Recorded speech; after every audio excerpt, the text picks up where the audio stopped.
राज्यसभा में मेरे साथी श्री के लक्ष्मण जी, भारत सरकार में मंत्री, पूर्व में अध्यक्ष रहे सम्मान्य जी किशन रेड्डी जी, हमारे इस क्लस्टर के इंचार्ज और भारत सरकार में मंत्री महेंद्र नाथ पांडे जी, हमारे सह प्रभारी अरविंद मेनन जी, सुधाकर राव जी, हमारे राष्ट्रीय उपाध्यक्षा बहन डी.के. अरुणा जी,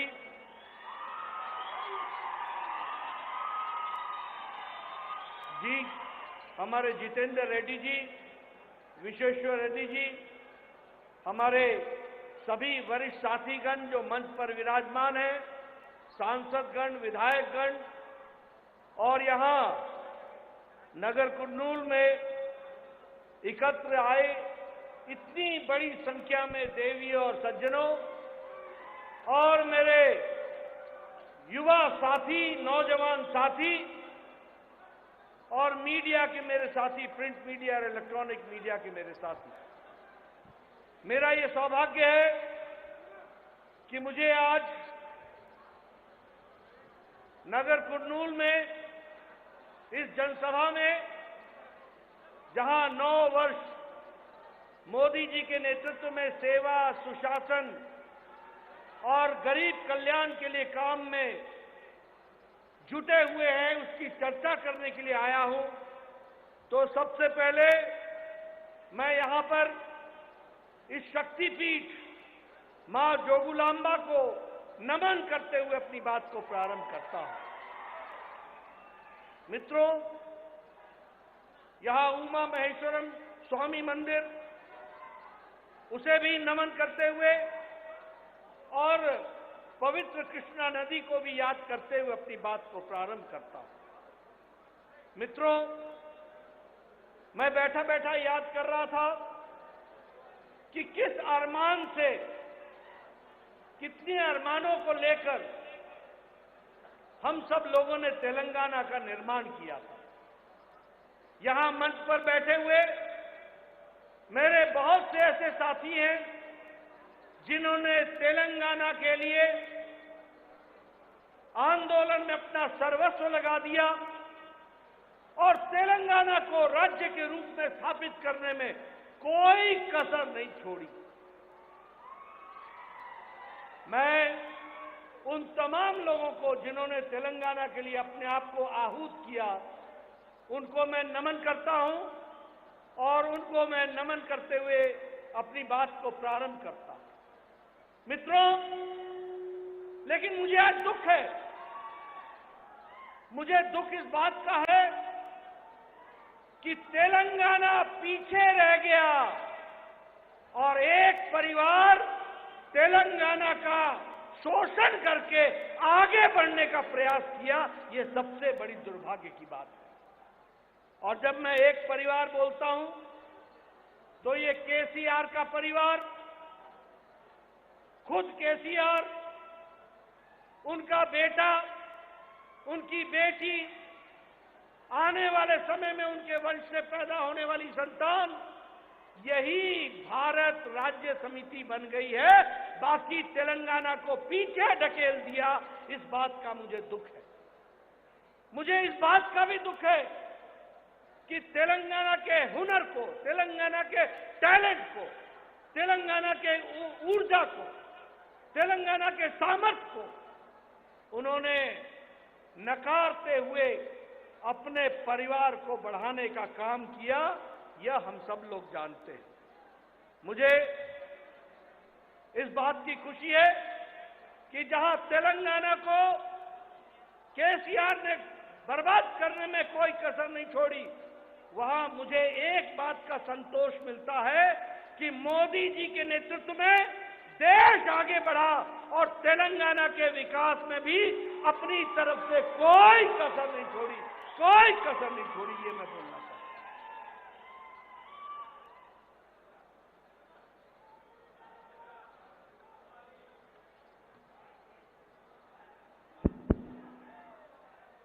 భారీ ఎత్తున కొనసాగుతున్నటువంటి అశేష ప్రజానీకము బహిరంగ సభకు వేదిక మీద ఉన్న పెద్దలు,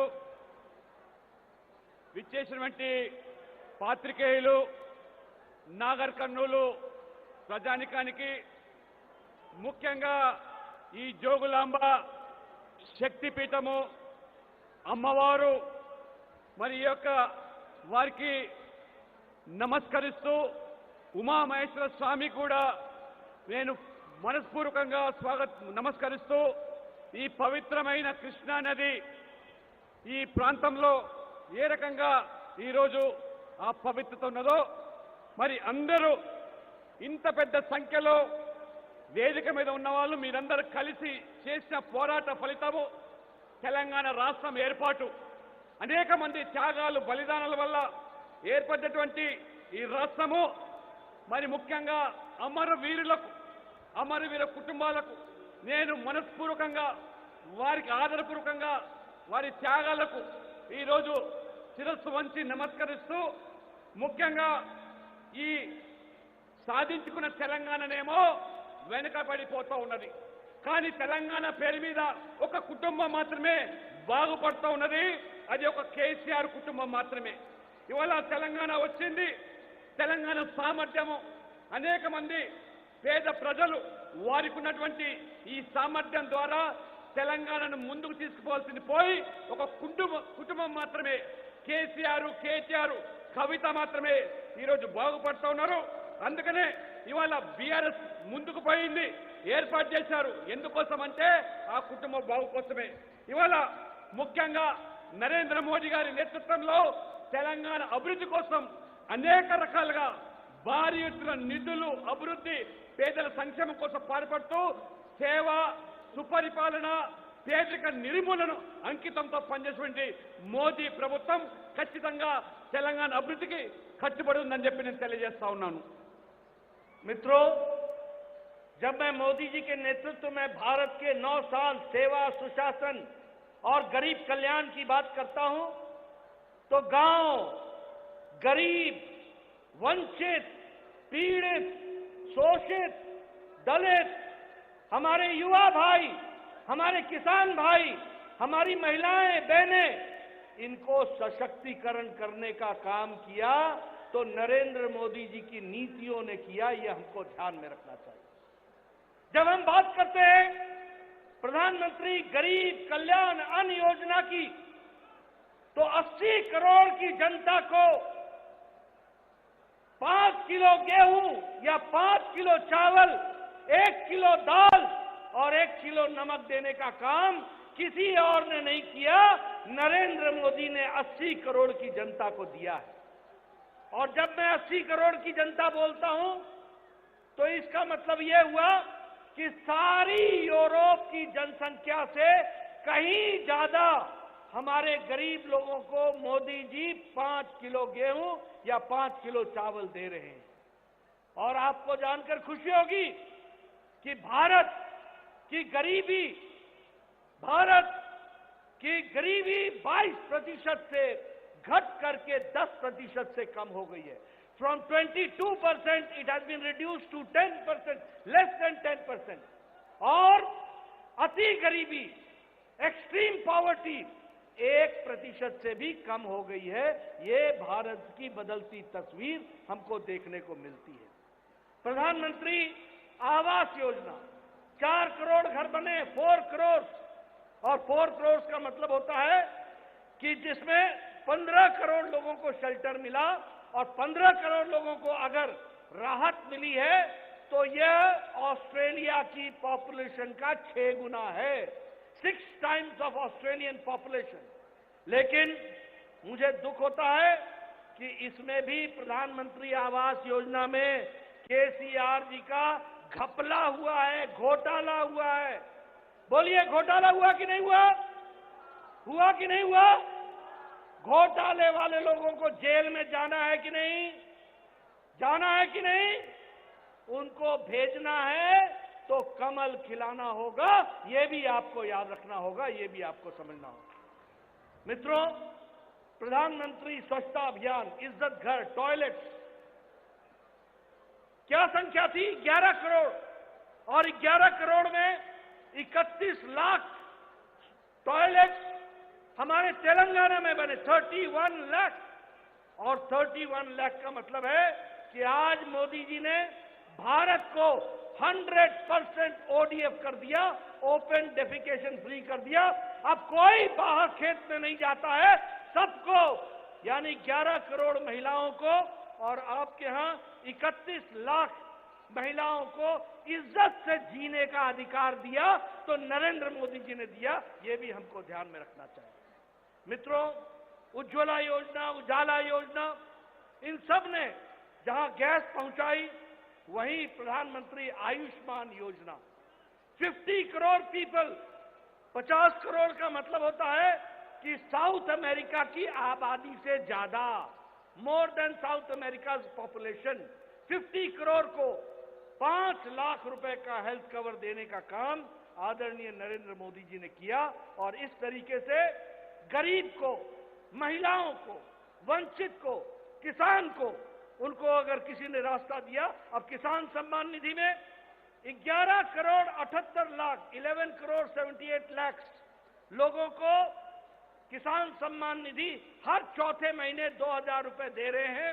और उसमें भी हमारे 38 लाख 50 हजार तेलंगाना के किसान हैं। 38 लाख 50,000 आर तेलंगाना किसान जिनको प्रधानमंत्री किसान सम्मान निधि मिल रही है। इसलिए मित्रों, गांव, गरीब, वंचित, पीड़ित, शोषित, दलित, इनको ताकत देने का काम किया है तो नरेंद्र मोदी जी ने किया, ये हमको ध्यान रखना चाहिए। మిత్రులారా, నరేంద్ర మోడీ ప్రభుత్వము ఇది పూర్తిగా కేవలం పేదలకు అంకితమైన ప్రభుత్వం. బడుగు బలహీన వర్గాలు, దళితులు, మహిళలు, రైతులు, యువకుల కోసం పాటుపడేటువంటి ప్రభుత్వము ఒక అంకిత భావంతో పేదరిక నిర్మూలన కోసం వాళ్ళ యొక్క జీవితాల్లో వెలుగు నింపడానికి అహోరాత్రులు కష్టపడుతున్నటువంటి మహానుభావుడు ఇది నరేంద్ర మోదీ గారు. దాదాపు ఇవాళ దేశవ్యాప్తంగా 80 కోట్ల మందికి ఏ పేదవాడు కూడా కడుపు ఆకలితో పస్తులు ఉండకూడదని చెప్పి 2 పూటల తిండి పెట్టాలని చెప్పి 5 కిలోల బియ్యాన్ని ఇవాళ పంపిణీ చేస్తున్నటువంటి ఈ పథకము ప్రపంచంలో ఎక్కడ లేదు. అది మన భారతదేశంలోనే మోదీ గారి నాయకత్వంలోనే ఈ ఉన్నదంటే దాదాపు 80 కోట్ల మంటే యూరోప్ దేశం కంటే ఎక్కువ జనాభా ఉన్నటువంటి వాళ్లకు ఇవాళ ఈ యొక్క ఉచిత బియ్యం పథకాన్ని పంపిణీ చేస్తున్నారు. అదే రకంగా ఈ దేశంలో మోదీ ముందు పేదరికము 22% ఉంటే మోదీ గారి యొక్క ముందు చూపుతో పేదలకు వారు చేసేటువంటి అనేక పథకాల ద్వారా ఇవాళ పేదరికాన్ని 10% వరకు ఇవాళ తగ్గించడం జరిగింది. అత్యంత పేదరికం ఏదైతే ఈ దేశంలో దాదాపు 1% కుదించబడ్డదంటే మోదీ గారు పేదల పట్ల అంకిత భావంతో అనేకమైనటువంటి పథకాలు ప్రవేశపెట్టి ఏ రకంగా ఆదుకుంటున్నాడో ఇవాళ మనం చూస్తున్నాం. పేదవాడికి సొంత ఇంటి కల సాకారం చేయడానికి నరేంద్ర మోడీ ఈ 9 సంవత్సరాల్లో 4 కోట్ల మందికి పక్కా ఇల్లు కట్టిస్తే, తెలంగాణ రాష్ట్రానికి 2,50,000 ఇల్లు మంజూరు చేస్తే, ఈ కేసీఆర్ గారు డబుల్ బెడ్రూమ్ పేరు మీద పేదలను వంచి మోసం చేసి ఏ రకంగా అవినీతికి పాల్పడుతున్నారో ఇవాళ మీరు చూస్తా ఉన్నారు. తెలంగాణలో ఇవాళ ప్రధానమంత్రి ఆవాస్ యోజన అంటే దాదాపు 4 కోట్ల మంది అంటే 6 ఇంతలు ఆస్ట్రేలియా దేశానికంటే మరి 6 ఇంతలు ఎక్కువ ఇల్లు కట్టించిన మహానుభావుడు. ఒక దేశానికి మించి 6 దేశాలు నిర్మించిన స్థాయికి ఇవాళ పేదలకు ఇల్లు కట్టించాడు. అదే రకంగా ఇవాళ ముఖ్యంగా మరి పేదరికం నిర్మూలన కోసం పాటుపడుతున్నటువంటి ఈ యొక్క మోదీ ప్రభుత్వం పట్ల తెలంగాణ ప్రజలు కూడా గమనిస్తున్నారు. ఖచ్చితంగా అంధకారంలో నెట్టినటువంటి ఈ తెలంగాణలో కమలం వికసిస్తే గాని పేదల బతుకులు బాగుపడవని చెప్పి వాళ్ళ మోదీ గారు భావిస్తున్నారు. ముఖ్యంగా మహిళల యొక్క ఆత్మగౌరవంతో కూడినటువంటి ఈ యొక్క టాయిలెట్లు, బాత్రూంలు ఈ రకంగా మోదీ గారు మొదటగా ఈ యొక్క దేశంలో మహిళల యొక్క వారికి టాయిలెట్ నిర్మాణం మొదలు పెడితే 11 కోట్ల మందికి ఈ 9 సంవత్సరాల్లో ప్రతి పల్లెకు, ప్రతి ఇంటికి పేదవాడికి మహిళలివి టాయిలెట్లు మరుగుదొడ్లు కాదు, ఆత్మ గౌరవ నిలయాలుగా, ఇజ్జత్ గర్లుగా భావిస్తా ఉన్నారు. 11 కోట్లు దేశంలో నిర్మిస్తే 21 లక్షల టాయిలెట్లు తెలంగాణలో నిర్మించి 100% తెలంగాణలో ఏ పల్లెలో ఏ వాడలో మరుగుదొడ్లు లేకుండా ఇవాళ మహిళలకు ఆపద్ బాంధుగా నరేంద్ర మోడీ గారు ఉజ్వల గ్యాస్, ఒంటిట్లో మహిళలు పడుతున్న పేదవాళ్ళు కష్టాలు చూశాడు.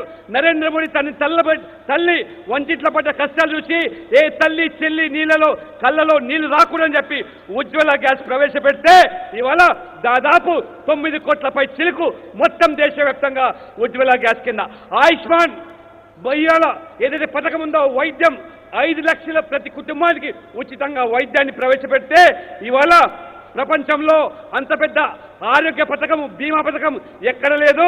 దాదాపు 50 కోట్ల మందికి అంటే సౌత్ అమెరికాకు మించి ఇవాళ అటువంటి ఆరోగ్య వైద్య పథకాన్ని మోదీ గారు ఇచ్చారంటే పేదల పట్ల వారికి ఉన్నటువంటి అంకితభావం. రైతులకు పెట్టుబడి సాయం కింద కిసాన్ సమ్మాన్ నిధి కింద సంవత్సరానికి 6,000 2,000 రూపాయలు విడతలుగా ఆ రకంగా ఇస్తా ఉంటే నేరుగా ఇవాళ ఈ రైతుల ఖాతాలో చేరుతుంది. దళారీ వ్యవస్థ లేదు, రూపాయి కోత లేకుండా అవినీతికి తావు లేకుండా మోదీ గారు ఏ రకంగా 11,78,00,000 మందికి దేశవ్యాప్తంగా ఇస్తా ఉంటే తెలంగాణలో 48 లక్షల రైతులకు నేరుగా వాళ్ళ బ్యాంకు ఖాతాలో చేరుతుంది. ఇది మోదీ గారి ప్రభుత్వం. పారదర్శకతో అవినీతి రహితంతో పనిచేసే ప్రభుత్వం అది మోదీ గారి ప్రభుత్వం. ఇది मित्रों, जब मैं प्रधानमंत्री मोदी जी की बात कर रहा हूं तो आप ये भी ध्यान रखिए कि आज कोरोना के बाद और यूक्रेन की लड़ाई के बाद दुनिया में आर्थिक मंदी आई, लेकिन अकेला भारत मोदी जी के नेतृत्व में आर्थिक रूप से ब्राइट स्पॉट की तरह चमक रहा है और आगे बढ़ रहा है. इसको हमको समझना चाहिए. अभी मॉर्गन स्टैनली की रिपोर्ट ने यह कहा कि इंडिया की इकोनॉमी, भारत की अर्थव्यवस्था बहुत मजबूती पर खड़ी है, इन्फ्लेशन पर काबू है, खाद्य सामग्री की महंगाइयों पर काबू है और इसके साथ साथ विकास दर में 8.2% के रूप में आगे बढ़ रहा है. आज भारत 10वीं नंबर की अर्थव्यवस्था से छलांग लगा करके 5वीं नंबर की अर्थव्यवस्था बन गई है. $84.8 billion US dollars foreign direct benefit के तर्ज पर यहां पर खर्च हो रहे हैं एक साल के अंदर. आज हमारा इलेक्ट्रॉनिक में मैन्युफैक्चरिंग 500% बढ़ गई, 500 टाइम्स बढ़ चुकी है. मोबाइल जो हम 2014 में 92%, 92% वी यूज टू इम्पोर्ट, हम उसको बाहर से लाते थे, विशेष करके चाइना से लाते थे. आज आपके हाथ में जो मोबाइल है वो 97%, 97% इंडिया में बन रहा है और अब एप्पल का मोबाइल भी इंडिया में बन रहा है. आज जापान को पछाड़कर ऑटोमोबाइल इंडस्ट्री में हम दुनिया में 3रे नंबर पर खड़े हो गए हैं. आज हम टॉय के एक्सपोर्ट में हमने तिगुना ही अपना एक्सपोर्ट बढ़ाया है. तो आप देखेंगे आर्थिक दृष्टि से आज भारत बढ़ता जा रहा है. एक समय में इंफ्रास्ट्रक्चर में 18 लाख करोड़ रुपए खर्च हुए. भारत ने 18 लाख करोड़ रुपए खर्च किए. इस साल 10 लाख करोड़ रुपए एक साल के अंदर खर्च हो रहा है. नेशनल हाईवे जो दिन में 12 किलोमीटर बनते थे आज 39 किलोमीटर बन रहे हैं. और उसी तरीके से प्रधानमंत्री ग्राम सड़क योजना 3,28,000 किलोमीटर की सड़क बनी है और जिसमें 2,396 किलोमीटर की सड़क आपके तेलंगाना में गांवों को जोड़ने के लिए बनी है. विकास की दृष्टि से देखा जाए तो हमारी प्रधानमंत्री जी ने विदेश में भी दुनिया में भारत को स्थापित करने में कोई कसर नहीं छोड़ी है. आज दुनिया में कोई ऑस्ट्रेलिया का प्रधानमंत्री कहते हैं Modi you are the boss, कोई कहते हैं यू आर दी हीरो, कोई कहते हैं you are the global leader, कोई कहते हैं you are reformer in chief. और पहले भारत दुनिया में जब अमेरिका जाता था, भारत जब अमेरिका जाते थे तो चर्चा क्या होती थी? टेररिज्म, पाकिस्तान, कश्मीर. अभी प्रधानमंत्री मोदी जी गए थे किसी ने चर्चा पाकिस्तान की नहीं की, विकास की, डेवलपमेंट की और विकास को आगे बढ़ाया। ये बदलता भारत है। लेकिन जब हम कहते हैं कि Modi you are the boss, Modi you are the hero, Modi you are the global leader, Modi you are the reformer in chief, तो हमारे कांग्रेस भाइयों के पेट में मरोड़ होता है, मरोड़ मरोड़। क्या शब्द इस्तेमाल करते हैं? मोदी तुम नीच हो, मोदी तुम सांप हो, मोदी तुम बिच्छू हो, मोदी तुम अनपढ़ हो, मोदी तुम चाय वाला हो। लेकिन भारत की 140 करोड़ की जनता मोदी के साथ खड़ी हो जाती है और उनको जवाब देती है। ये हमको देखना चाहिए।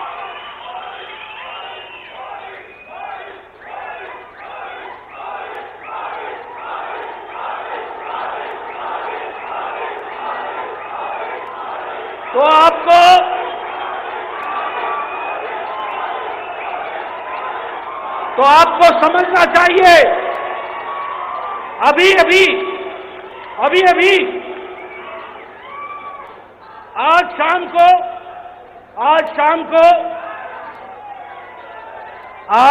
को प्रधानमंत्री मोदी जी अमेरिका की यात्रा और इजिप्ट की यात्रा से लौटेंगे। आज ही उनको इजिप्ट का सर्वोच्च सम्मान के साथ उनका स्वागत हुआ है इजिप्ट में, और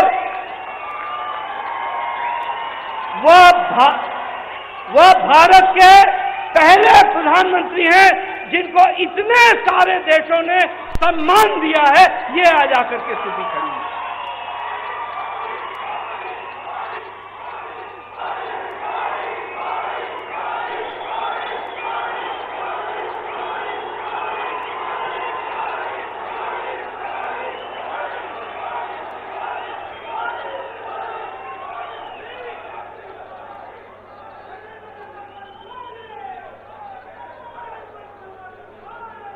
మిత్రులారా, ప్రపంచమంతా కూడా గత 2 సంవత్సరాల కాలంలో కరోనా కష్టకాలం, మరోవైపు యుక్రెయిన్ రష్యా యుద్ధం, ఇంత పరిస్థితిలో కూడా గడ్డు కాలంలో కూడా నరేంద్ర మోడీ గారి యొక్క ముందు చూపుతోని భారత ఆర్థిక వ్యవస్థను ఏ రకంగా పటిష్టంగా పెట్టాడు.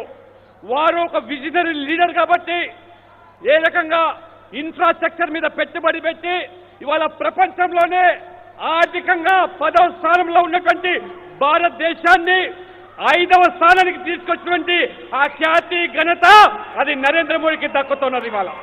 ఇవాళ ఆర్థిక పరిస్థితి, ఇవాళ పొరుగు దేశాలు, ప్రపంచ దేశాలు అల్లాడిపోతా ఉన్నాయి. కానీ ఇవాళ ఆర్థికంగా పటిష్టంగా ఉన్నాం, స్థిరంగా ఉన్నాం. మార్గన్ స్టాన్లీ ఆయన నివేదిక చెప్తాడు, ఇవాళ అభివృద్ధి ఈ భారతదేశంలో వేగంగా ముందుకు పోతా ఉన్నది, ద్రవ్యోల్బణం తగ్గిపోతా ఉన్నది, అభివృద్ధి రేటు పెరిగిపోతా ఉన్నది. దాదాపు ఒక్క సంవత్సరంలోనే $84,000 ఖర్చు పెడితే ఇవాళ ఒక్కసారి మోదీ పరిపాలన చూస్తే 92% మన మొబైల్ ఫోన్స్ మోదీ పూర్వము మనము దిగుమతి చేసుకునే వాళ్ళం. 92% మనం కొనే ప్రతి ఫోను చైనా నుంచి వచ్చేది. కానీ ఇవాళ మోదీ గారి నేతృత్వంలో 97% ప్రతి మొబైల్ ఫోను భారతదేశంలో ఉత్పత్తి అవుతా ఉన్నది. మనం వాడే టెలిఫోన్లన్నీ కూడా ఈ భారతదేశంలో మనం తయారు చేస్తాం. ఇది మోదీ గారి యొక్క ఘనత. ఇవాళ ఆ రకంగా చూస్తే ఆటోమొబైల్ ఇవాళ ఎగుమతి ఆటోమొబైల్ మ్యానుఫ్యాక్చరింగ్ లో 3rd ప్లేస్ లో ఉన్నాం. బొగ్గు ఎక్స్పోర్ట్ లో ముందుగా ఉన్నాం. ఒకసారి మనం చూస్తే భారతీయులుగా గర్వపడుతున్నాం. మోదీ గారు విదేశాలకు వెళ్తే, యుఎస్కి వెళ్తే ఏ రకంగా ఆ ప్రపంచ దేశాల అధినేతలు మోదీ గారిని ఈజ్ మై బాస్ అని వివరిస్తున్నారు, మై హీరో అంటున్నారు, మా గ్లోబల్ లీడర్ అంటున్నారు, పాదాభివందనం చేస్తున్నారు. ఇది మోదీ గారు ప్రపంచమంతా కూడా కొనియాడుతూ ఉంటే, మోదీ గారి పట్ల ఆదరణ పెరుగుతూ ఉంటే, ఈరోజు మోదీ గారు వెళ్తే ఏ రకంగా బ్రహ్మరథం పడుతున్నారు. కానీ మన ప్రత్యర్థులు కాంగ్రెస్ పార్టీ నాయకులు జీర్ణించుకోలేకపోతున్నారు, మోదీ గారిని ఎదిరించలేకపోతున్నారు. మోదీ గారి అభివృద్ధి, పేదల సంక్షేమం పట్ల వాళ్ళు విమర్శలు చేయలేకపోతున్నారు. వారు విమర్శలు చేస్తుంది ఏమిటంటే మోదీ గారిని ఏ రకంగా ఆయన కులం పేరు మీద ఆ రకంగా నీచ్ అంటూ ఉన్నారు, దొంగ అంటున్నారు, ఛాయ్ వాళ్ళు అంటున్నాడు, ఈ పేదవాడు దేశానికి ప్రధానమంత్రి ఎట్లయితాడు, ఛాయ్ అమ్ముకునేవాడని చెప్పి ఈ రకం అక్కసుతో రాహుల్ గాంధీ వీరందరూ కూడా వారు మాట్లాడుతున్నారు.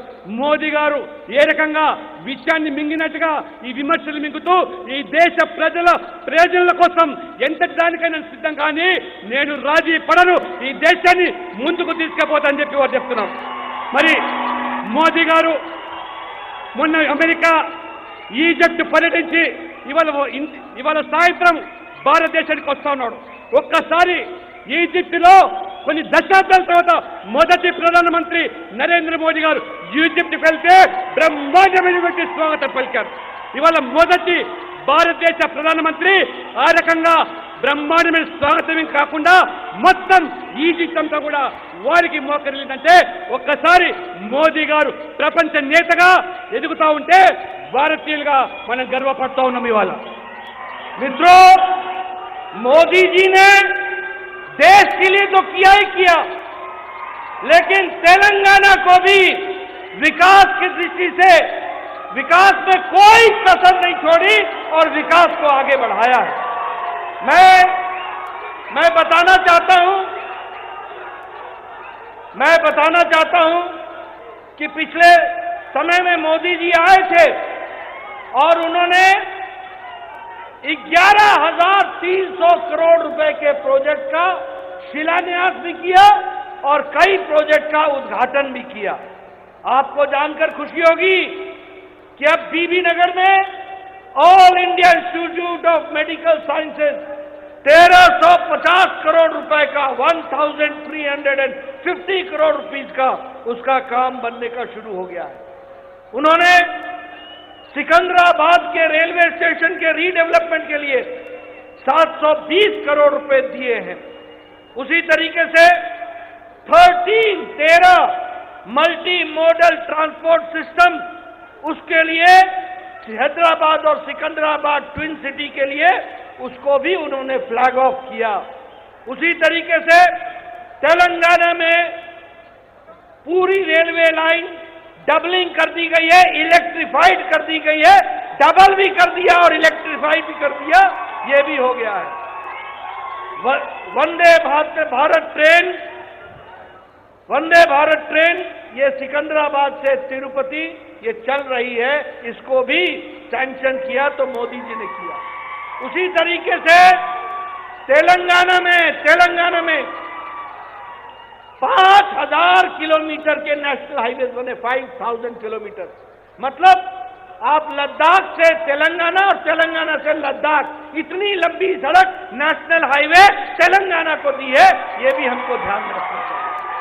उसी तरीके से हमारे अंबरपेट में 186 करोड़ रुपए के लागत से एलिवेटेड रोड बनने का, फ्लाईओवर बनने का काम शुरू हुआ है. मित्रों, अगर कहा जाए तो तेलंगाना के लिए 1,110 हमारे करोड़ रुपए सिर्फ रेलवे का एलोकेशन इस बार है.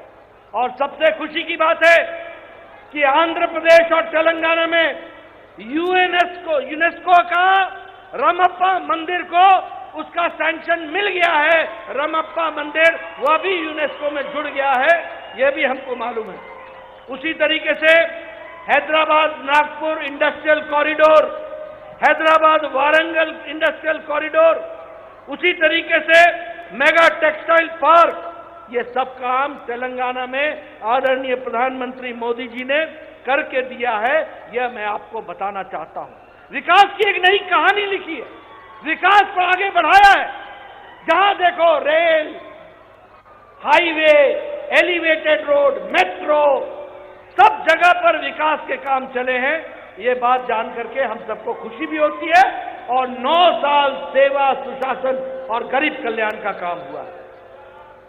మిత్రులారా, నరేంద్ర మోడీ గారు దేశవ్యాప్తంగా ఏ రకంగా అభివృద్ధి చేస్తా ఉన్నాడో తెలంగాణ ప్రజల ప్రయోజనాల దృష్ట్యా తెలంగాణ పట్ల కూడా అంతే చిత్తశుద్ధితోని తెలంగాణ బాగుపడాలి, తెలంగాణ భారతదేశంలో అంతర్భాగం అని చెప్పి భావించి మొన్నటికి మొన్న వచ్చి 11,000 కోట్ల రూపాయల ప్రాజెక్టులు వారు ప్రారంభోత్సవం చేశారు.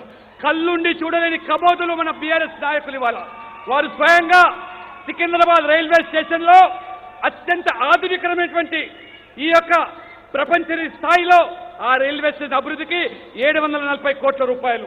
ఇవాళ తెలంగాణలో నేషనల్ హైవేస్, రోడ్వేస్, రైల్వేస్ ఈ రకంగా అన్ని రంగాల్లో కూడా అభివృద్ధి చేస్తున్నాడు. ఎంఎంటీఎస్ హైదరాబాద్ సికింద్రాబాద్ కానివ్వండి, లేదా ఇవాళ గతంలో ఏ ప్రభుత్వాలు ఇవ్వనటువంటి నిధులు ఈ యొక్క తెలంగాణ కోసం గతంలో ఉమ్మడి రాష్ట్రంలో మరి ఆ యొక్క రైల్వే ప్రాజెక్టుల కింద కేవలం 880 కోట్లు ఇస్తే ఒక్క తెలంగాణకే మోదీ ప్రభుత్వం రైల్వే ప్రాజెక్ట్స్ 4410 కోట్ల రూపాయలు ఈరోజు రైల్వే కోసం మొదలైస్తాను. 2 వందే భారత్ ఎక్స్ప్రెస్లు తెలంగాణ రాష్ట్రానికి 2 వందే భారత్ ఎక్స్ప్రెస్లు సికింద్రాబాద్ నుంచి తిరుపతి, సికింద్రాబాద్ నుంచి ఈ రకంగా విశాఖపట్నం. అంతేకాకుండా ఇవాళ ముఖ్యంగా నేషనల్ హైవేస్ అంటే ఈ 2014 పూర్వము స్వాతంత్రం వచ్చిన తర్వాత తెలంగాణలో 2500 కిలోమీటర్ల నేషనల్ హైవేస్ ఉంటే ఈ 9 సంవత్సరాల్లోనే మోదీ ప్రభుత్వం అదనంగా 2500 కిలోమీటర్ల రోడ్లు వేసి 5000 కిలోమీటర్లు ఇవాళ నేషనల్ హైవేస్ అంటే లద్దాఖ్ నుంచి తెలంగాణ వరకు, తెలంగాణ నుంచి లద్దాఖ్ వరకు ఎంత రోడ్డు అవుతుందో ఆ రోడ్డు మీరు 60 సంవత్సరాలు ఇచ్చిన రోడ్లు మోదీ గారు 9 సంవత్సరాలనే తెలంగాణకు ఇచ్చాడు. ఇవాళ ఆ రకంగా నరేంద్ర మోదీ గారు ఇవాళ హైదరాబాద్ నల్గొండకు ఇండస్ట్రియల్ కారిడారు, హైదరాబాద్ వరంగల్కు ఇండస్ట్రియల్ కారిడారు, మెగా టెక్స్టైల్స్ దేశం మొత్తం మీద కూడా 7 మెగా టెక్స్టైల్స్ పార్కులు వారు ఆమోదం చెప్తే ఒకటి తెలంగాణ ప్రజల కోసం, తెలంగాణ వెనుకబడ్డ చేనేత కార్మికుల కోసం ఇవాళ మోదీ గారు ఇచ్చారు. అంతేకాకుండా ఇవాళ ఆంధ్రప్రదేశ్ తెలంగాణ రాష్ట్రానికి మన గొప్పగా చెప్పుకునే తెలంగాణలో వరంగల్లో ఉన్నటువంటి రామప్ప దేవాలయానికి యునెస్కో ద్వారా ఇవాళ గుర్తింపు వచ్చిందంటే అది మోదీ ప్రభుత్వం యొక్క చొరవ అనే విషయాన్ని ఈ తెలంగాణ ఈ పాలకులు మర్చిపోతున్నారు. తెలంగాణకు మోదీ ప్రభుత్వం కట్టుబడి ఉన్నది.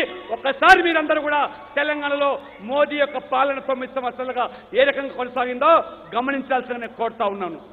मित्रों, कल पटना में ये महागठबंधन की रैली हुई, मुलाकात हुई, गले से गले मिलकर के बैठे।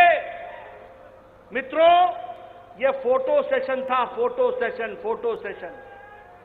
एक तरफ मोदी जी ने विकास को आगे बढ़ाया और वंशवाद को समाप्त किया, एक तरफ मोदी जी ने विकासवाद को बढ़ाया और वोट पॉलिटिक्स को समाप्त किया, एक तरफ मोदी जी ने तुष्टीकरण को समाप्त किया और विकासवाद को आगे बढ़ाया। सबका साथ, सबका विकास, सबका विश्वास, सबका प्रयास। मित्रों, मेरी पूरी बात सुन लो। मित्रों, ये परिवारवाद, ये कल वहां कौन इकट्ठा हुआ था? RJD, Samajwadi party, TMC, Uddhav Thackeray, ये सब लोग, मित्रों, ये सब लोग परिवार बचाने के लिए लगे हैं। परिवार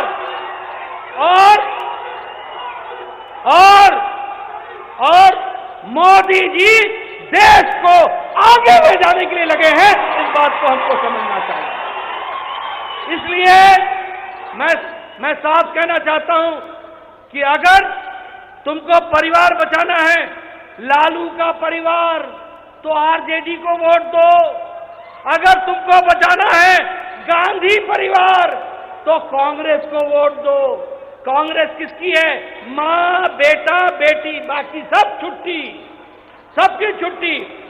अगर तुमको शिवसेना उद्धव ठाकरे बचाना है, तो फिर वोट शिवसेना उद्धव ठाकरे को दो।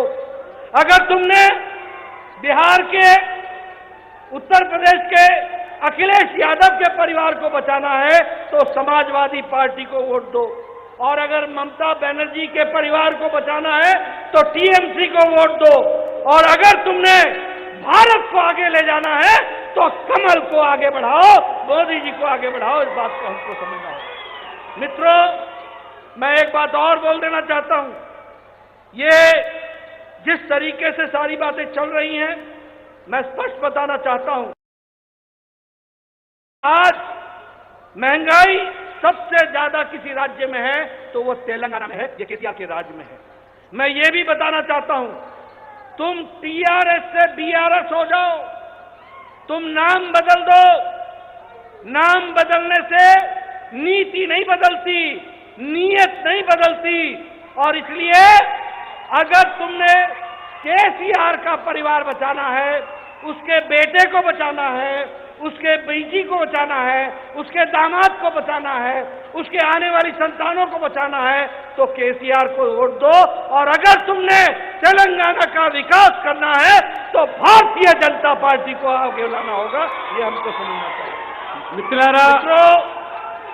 मित्रों, अंत में मैं एक बात और कहूंगा, ये बीआरएस नहीं है, ये भ्रष्टाचार रक्षासुलभ समिति है। ये भ्रष्टाचार रक्षासुलभ समिति है।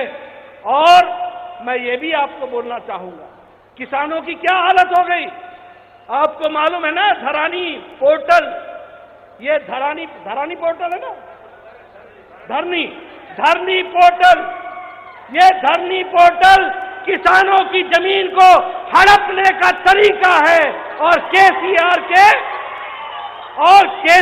के कार्यकर्ता और नेताओं का जेब भरने का तरीका है, इसको समझ लेना। और बीजेपी आएगी तो ये पोर्टल बंद हो जाएगा और बीआरएस का पोर्टल भी बंद कर देंगे, ये भी आप ध्यान में रखना। मित्रों, यह फार्मा सिटी के नाम पर किसानों की जमीन का नुकसान हो रहा है। Anti farmer, anti people. मैं आज कालेश्वरम की चर्चा नहीं करूंगा, वो तो इनका रेगुलर काम है, हमेशा का काम है। आप बताइए, ऐसी भ्रष्टाचारी सरकार को रहने दोगे क्या? रहने दोगे क्या? रहने दोगे क्या? रहने दोगे? रहने दोगे? मैं चाहूंगा कैमरे वाले जरा फोटो खींचो। रहने दोगे क्या? रहने दोगे क्या? बीजेपी लाओगे ना? बीजेपी लाओगे ना? कमल खिलाओगे ना? कमल खिलाओगे ना? बहुत बहुत धन्यवाद। जय भारत, जय तेलंगाना। మిత్రులారా, మొన్న 4 రోజుల క్రితము బీహార్లో మోదీని వ్యతిరేకించే పార్టీలన్నీ కూడా ఏకమైనాయి. అది కేవలం అది ఒక ఫోటో సెషన్ మాత్రమే. అవినీతి పార్టీలు, కుటుంబ పార్టీలు, కుల పార్టీలు ఏకమైనాయి మోదీని ఎదిరించడానికి. నిజంగా మీకు కుల పార్టీ కావాలంటే బీహార్లో ఆర్జేడీ గెలిపించండి. అదే రకంగా వంశపర రాజకీయాలు కావాలంటే మరి కాంగ్రెస్ కు ఓటేయండి. అదే రకంగా ఉత్తరప్రదేశ్లో అఖిలేష్ యాదవ్ కుల పార్టీ కావాలంటే సమాజ్వాదీకి వేయండి. తెలంగాణలో కుటుంబ పార్టీ కావాలంటే బీఆర్ఎస్ సమర్థించండి. కాబట్టి ఇవాళ టీఆర్ఎస్ నుంచి బీఆర్ఎస్ పేరు మారినా మీ గుణం మారలేదు. ఈ అవినీతి, ఈ కుటుంబ పాలన, ఈ భ్రష్టుపట్టిన ప్రాప్తం పోవాలంటే బీజేపీ రావాలి. అందుకనే ఈ యొక్క కుటుంబ పాలన, సంతృష్టికర విధానాలు, అవినీతి పోవాలంటే, రైతుల ఆత్మహత్యలు తెలంగాణ లాగాలంటే, ధరణి వల్ల పేదలకు న్యాయం జరగాలి, రైతులకు న్యాయం జరగాలంటే ఖచ్చితంగా తెలంగాణలో కమలం వికసించాలి, కమలం వికసించాలి, కమలం రావాలి, బీజేపీ రావాలి. ఖచ్చితంగా డబుల్ ఇంజిన్ సర్కార్ కోసం మీరందరూ కూడా సమర్థించాలని చెప్పి ఈ సందర్భంగా కోరుకుంటూ సెలవు తీసుకుంటా ఉన్నాను. భారత్ మాతా కీ, భారత్ మాతా కీ. నరేంద్ర మోదీ గారి నాయకత్వం, జేపీ నడ్డా గారి